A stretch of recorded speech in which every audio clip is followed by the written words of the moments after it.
Welcome to Story Chats at Inspi Romance. I'm Elizabeth Maddrey, and I'm here today with my two co-hosts. I'm Valerie Comer. And I'm Narelle Atkins. Joining us today is our guest, Toni Shiloh. Toni is a wife, mom, and Christian fiction writer. Once she understood the powerful saving grace, thanks to the love of Christ, she was moved to honor her Savior. She writes to bring him glory and to learn more about his goodness. She spends her days hanging out with her husband and their two boys. She's a member of the American Christian Fiction Writers. Thank you for joining us, Toni. Thanks for having me. Yay. All right, so today, this is fun. It's a good follow-up on last week. Last week, we talked about grand gestures, and so today we're talking proposals, which they very often fall in line, right, one after the other. Not every romance ends in a proposal or a wedding, but I'd say the majority of them probably at least end with an engagement. So in your mind, what makes an amazing proposal? Toni, you want to start? Sure. I think the most thing that I really enjoy about proposals is when it fits the couple. Like it's something that relates to their journey or, you know, just specific to the heroine herself. That usually gives me all the feels. Love it. All right, Narelle, what about you? I like proposals where the characters are really emotionally bare, if that makes sense. So they've all the barriers are down, all the secrets are sorted, and they're just really honest and genuine and are really prepared to make what is a very big commitment, which is to get married and to be married for life. So it's hard to sort of define particular elements because when I see it, if that makes sense. But yes. I, as a reader, I want to read a proposal scene and know that this couple have a really, really good chance of living happily ever after in a godly relationship in the three-stranded cord situation we've got in the center of their marriage. So that's probably what I'm looking for in a CCR, is that really honest, heartfelt, genuine commitment. Love it. Valerie? Narelle said everything. She did. We could just end the episode. Sorry. Yeah, bye-bye. No, I think it really does depend on the, 60,000 words that have come before it, or however long the story is, that it fits the characters and that it fits the journey that they've been on together. So sometimes it, will be a more external, flamboyant kind of thing, and other times it will be intensely quiet and personal. But it really depends on the story. And that means that you can't just, it's not a cookie cutter thing, right? You're right. You guys have all these deep, meaningful, emotional answers. Yes. I need a ring. There has to be a ring, and I need some description of the ring. I want to know. What about that impromptu kind of engagement where he hasn't got the ring yet? No, you don't accidentally ask someone to marry you. You plan it, and you have a ring. You need a ring. Can't you go get a ring? It doesn't have to be a diamond, but there has to be a circular piece of jewelry that goes on a finger. You're very, very specific about that, aren't you? I am. The whole oops blurted out, will you marry me? But I'm completely unprepared for this moment that you're going to remember and tell our children about. It's not okay. It's not okay. I need a ring. So that's my very shallow answer to my question. And does the ring need to fit? It's okay. Are you fussy about that? Fit. It's better if he did the legwork to make it fit, but as long as he at least went to a jewelry store, we're good. Yes. Too funny. So, how about if the girl proposes? Yes or no? What do you have feelings? Any deep, entrenched feelings about the woman doing the proposing? You want to start, Valerie? You look uncomfortable, so we're going to start with Valerie. I would say that usually it would be his job to do the proposing, but there are definitely times when it's up to her. And that would be when he's already made it very clear that he would like a future together, but she's not ready for some reason, whether she's been in an abusive situation before and, you know, he said her speed is fine, let him know when she's ready or something like that. But yeah, definitely there's room for her to do the proposing. I've written a few that way. And I love the twist that that can bring. All right, Toni, what about you? I'm old-fashioned, so I definitely want the guy to propose, but every now and then I've read a book where the woman does it and does it in such a way that I'm totally on board and I'm okay with it. Okay, excellent. Narelle? Well, I'm probably a bit like Toni. I think in real life, my husband proposed to me and I really love that. But that said, I don't like proposals where the heroine has no idea it's coming, if that makes sense. So I think for me to feel that it's satisfying, there needs to be some kind of conversation beforehand to indicate that we're heading to a proposal and everyone thinks this is a fabulous idea. And so it's no big surprise when the question is popped. But that said, I have an example from a movie I'll talk about later where it needed to be the female that proposed, or it wouldn't have worked. Okay.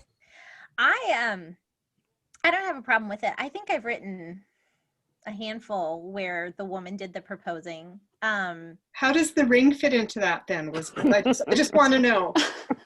Does she give him a ring then? Because there has to be a ring. I hear there has to be a ring. In one, she did give him a ring, I believe. Right. And in the others, they did have a conversation where he was pretty insistent that he needed to get her a ring. So there's always a ring in my books. If they're getting engaged, there's going to be a ring. Somehow or some way, a ring will be noticed. I don't know in real life that I would have proposed to my husband, but I don't have a problem with it if it works for the relationship in books or in real life. So, yeah. All right, so when is it okay not to have a proposal in a book? Who wants to go first? Everybody's avoiding the camera. I'll go first. I was like, not me. So I'll go first. Oh, you'll go first. Okay, Narelle, phew, saved.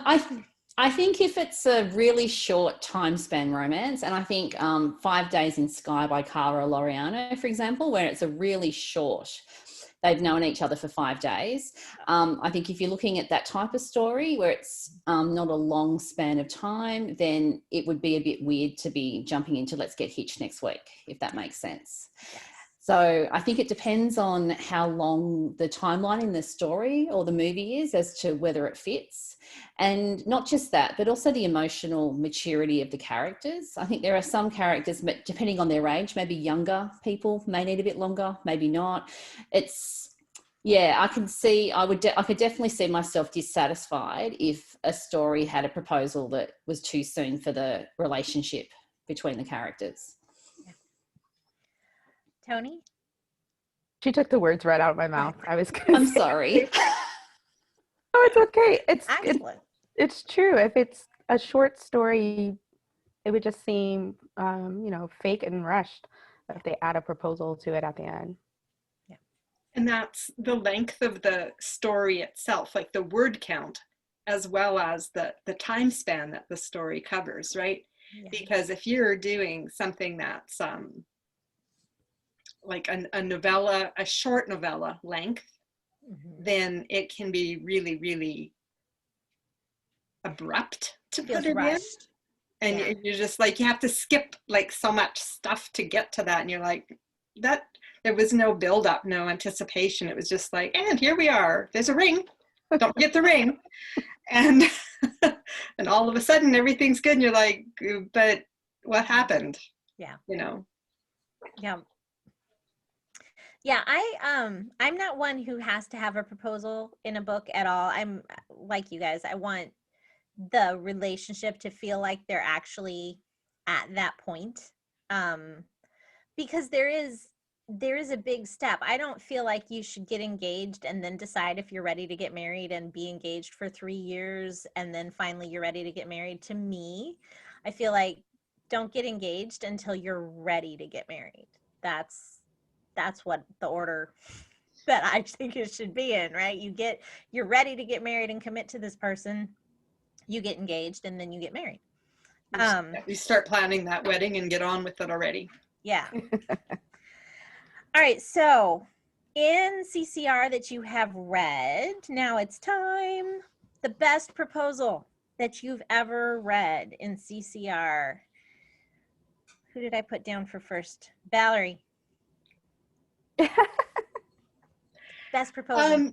That's hard because, again, because I have a good forgetter, but also because it doesn't have to be big and fancy if it suits the characters, and most of them do suit the characters. Mm-hmm. But one that I read last fall was by Liz Johnson, A Glitter of Gold.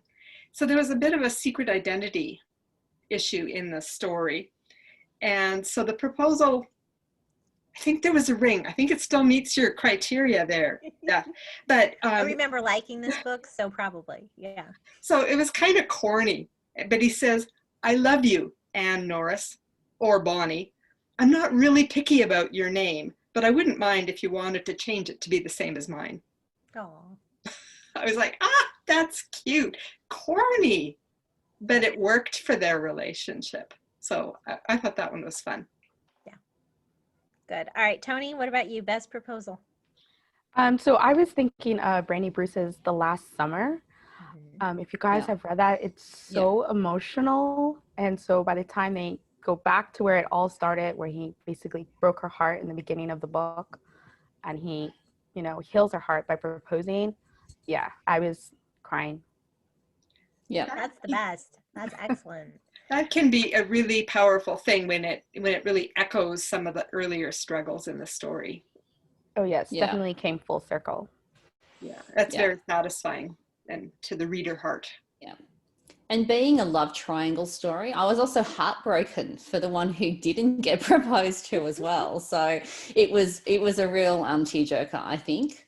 There's so many reasons. It was so wonderful for the couple because they finally got there, but it was also so bittersweet for the poor girl that didn't end up getting proposed to, and that thought this was the man that she was going to love and marry forever, and it didn't happen. So I think all those things combined together just made it a very powerful ending for the story. I'll have to read that one. I don't think I have. What was the title again? The Last Summer. Summer. I'll look for that. Broken-hearted girl gets her own book, and it's called After the Rain, which is another fabulous book. I love both those books. It's so good. Cool. Narelle, did you have a best proposal? I have a best proposal I can remember. I have two books. The first one I'm going to talk about, I mentioned we talked about Grand Gestures with Angela, and that's Cherish Me by Autumn Macarthur. Now, I don't know, I think this would fit best criteria of there must be a ring, because he went to a jewellery store to get a ring.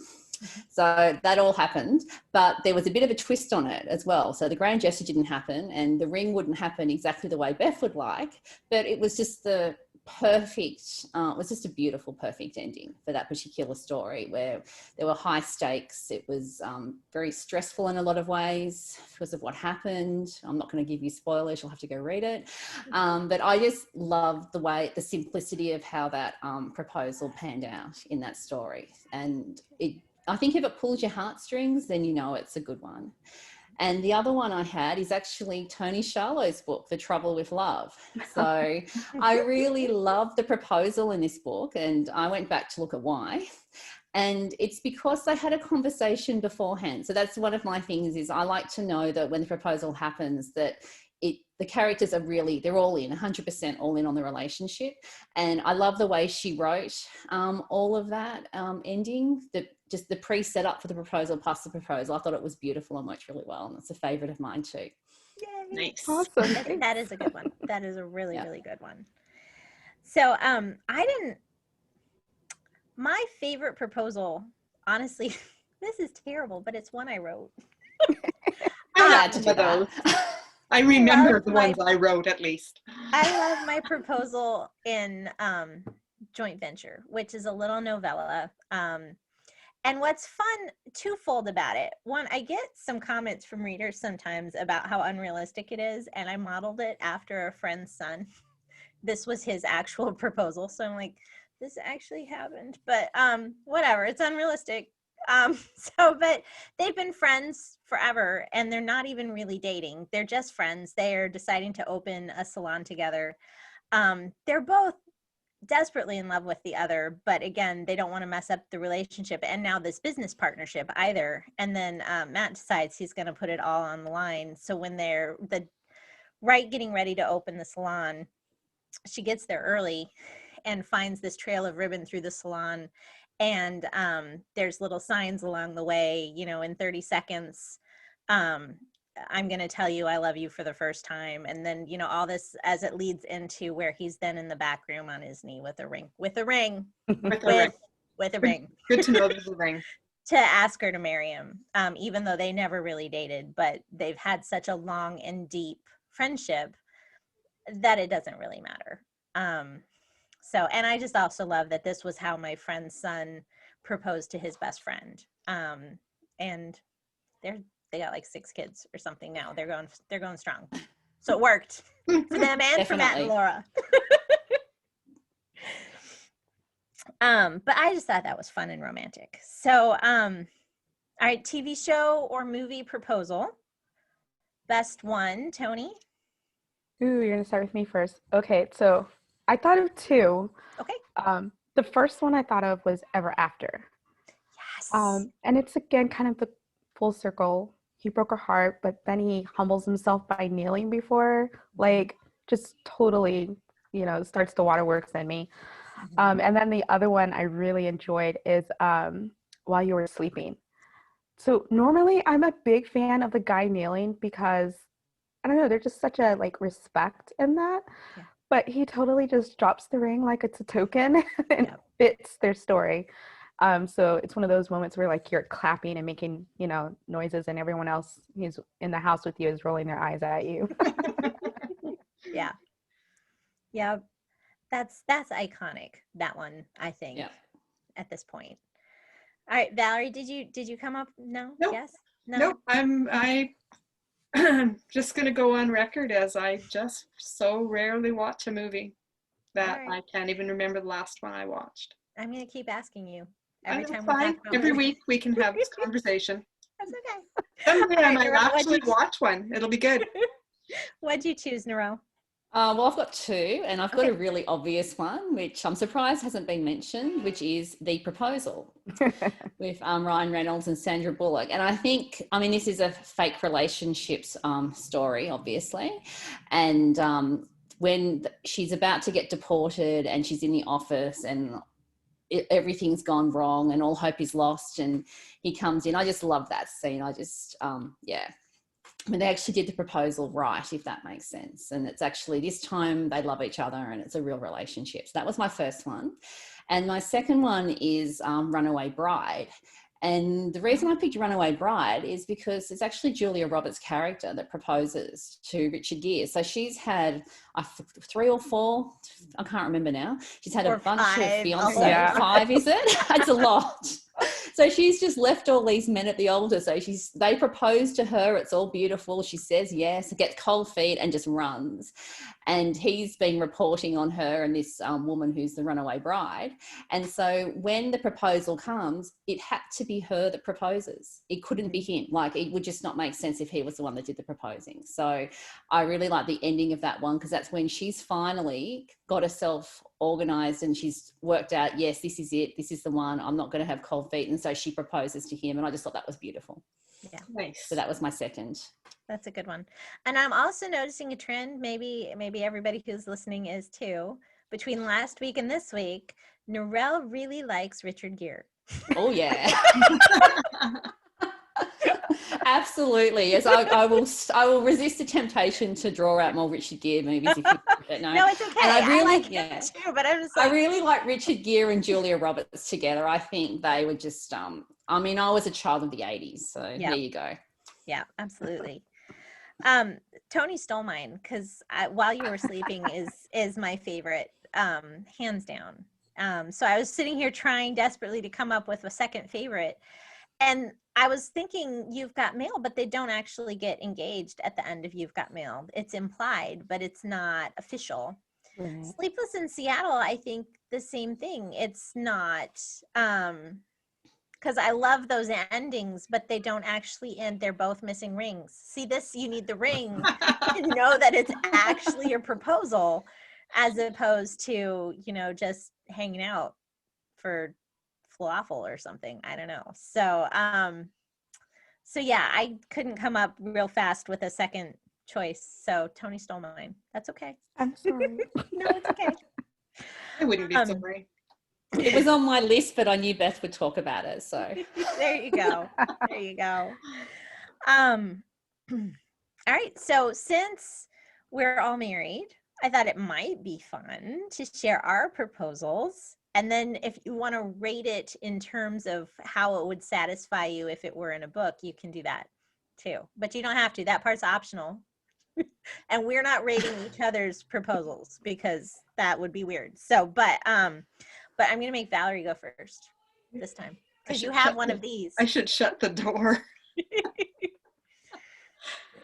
Oh, okay. Can I rate it first? Sure. 1 to 10? Sure. Yep. 10's the best. 1's the worst. 1. oh, You should shut the door. There's a story here. We were high school sweethearts, and we just sort of, I don't know, accidentally got engaged. We just were sharing our hopes and dreams and began to mention over time that the other person figured in them and we should probably do something about that and get married. And there was a ring. There was a specific time for the ring, but it wasn't a proposal because we were already committed to the idea and had talked about it. So as a proposal, that would be a 1. And not a particularly satisfying end to a movie or a book. But we've been married for 40 and a half years now. So it worked. It did work,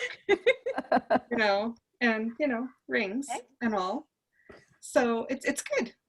But yeah, I laughed when I saw your question. I was like, really? Yeah. Good luck with this one, honey. Okay. All right. She doesn't watch movies and she doesn't have a proposal story.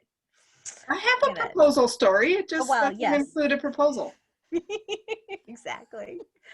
All right, Narelle, what about you? Well, my husband listens to the podcast, so obviously 10 out of 10 because I've been married for 25 years. I'd like to be married for another 25 years. Yes. So that is the right answer. But no, I think we were not childhood sweethearts like Valerie, but a very different story. We met in December, started dating in January, started talking about getting married at about the end of February, early March, but our parents didn't know that. I was 22, I think, so when we were doing this. And then the proposal happened in June, and I knew it was coming because I'd already chosen my ring.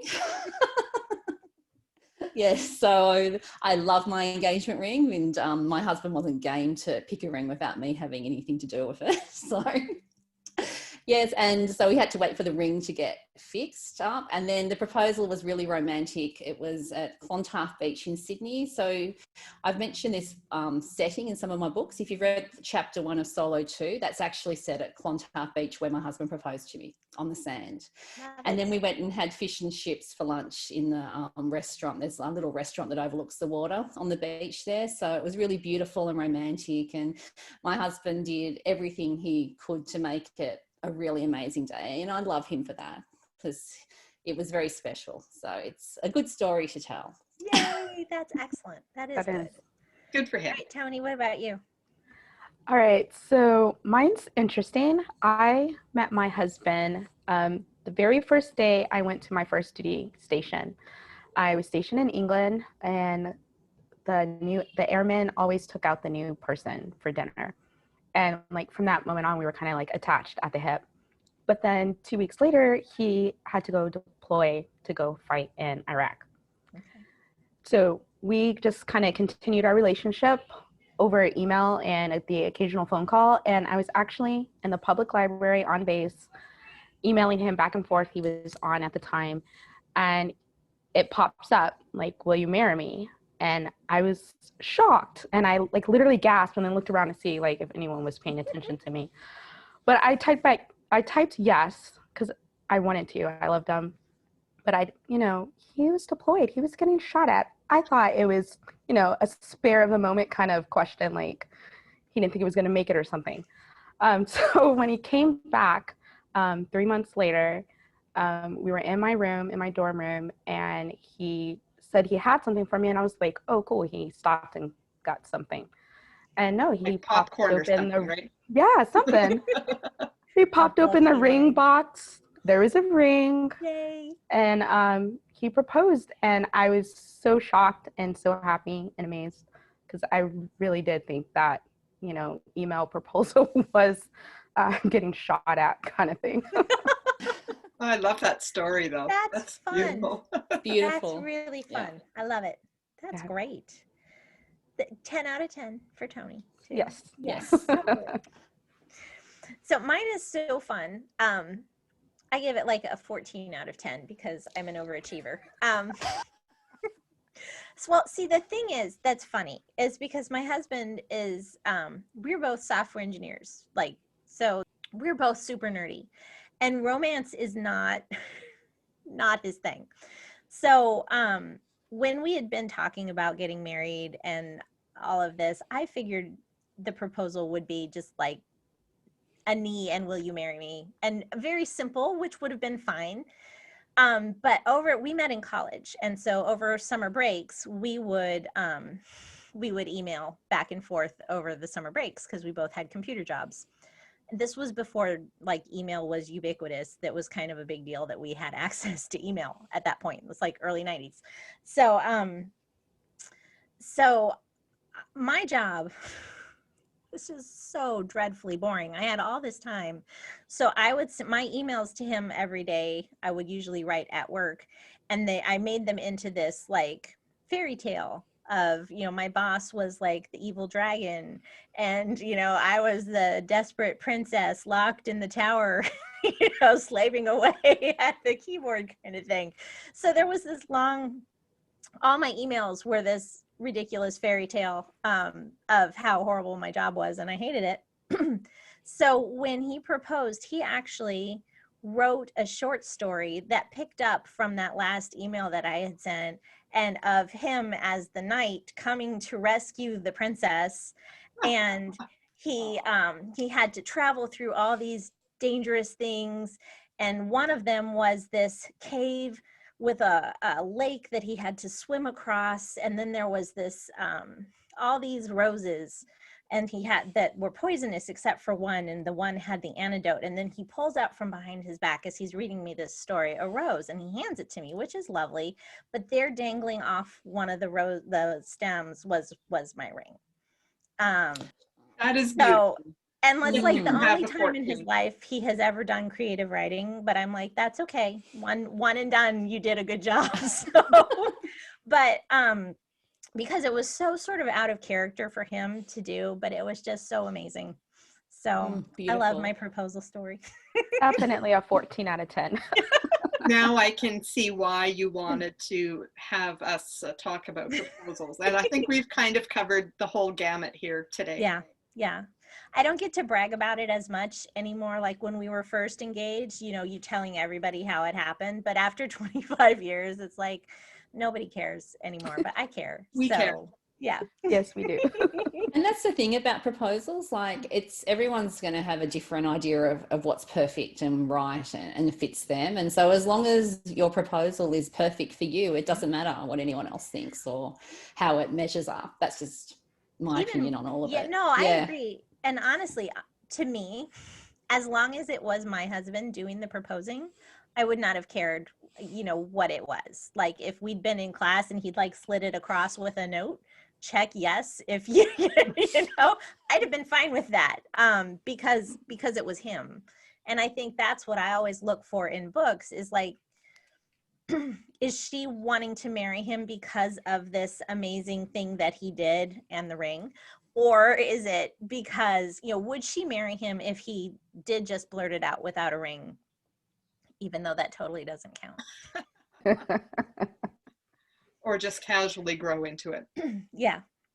over the space of several years. Yeah, there you go. You know, friends to more is some of the people's favorite tropes. So Yeah. I think that's one reason why I really enjoy writing proposal scenes, though. I get to do it like dozens and dozens of ways. It's fun. You need to write And you one get to where they just research grow into it. rings.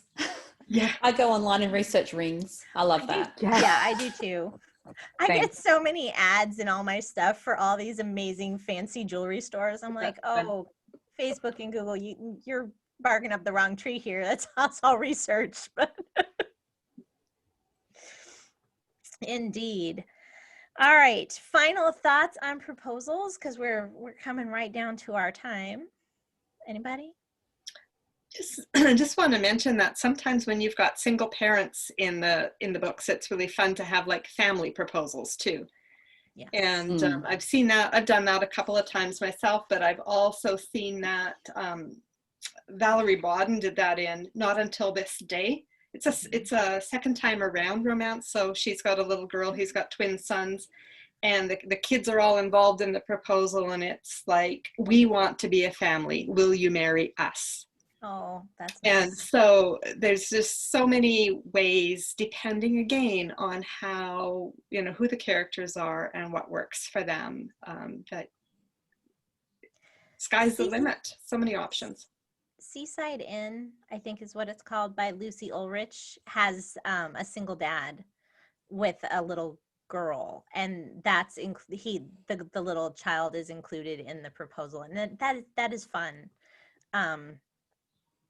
As long as it's not done so that like it feels manipulative. Like you have to say yes because my child loved you. Yeah, exactly. Which is my criteria for a good proposal, is that it's not a super big surprise. Yeah.